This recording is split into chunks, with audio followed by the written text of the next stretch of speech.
سلامونه. طب وایي، ساينس وایي چې درې خبرې د معدې د صحت لپاره ډېرې ضرور دي او باید هر شخص یې عملي کړي. اول خبره دا چې د ډوډۍ ښه ژویل، آرام آرام خوړل، د شخوند ښه میده کول، دا د هضم د ښه والي باعث کیږي او د معدې د ستونزو مخه نیسي.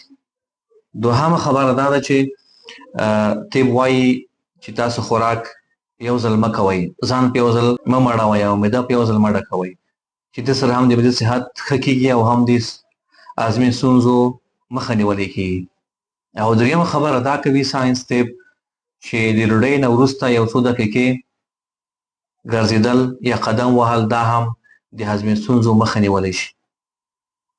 په داسې حال کې چې دا خبرې د نن نه 1500 کاله مخکې زموږ تاسو خوږ پیغمبر نبی کریم صلی الله علیه و آله وسلم په خپلو مبارک الفاظو کې احادیثو کې فرمایلی دي او په طب نبوي کې هم شته چې تاسو درې خبرې عملي کړئ ترڅو ستاسو صحت او معده هضمي سیستم سالم پاتې شي.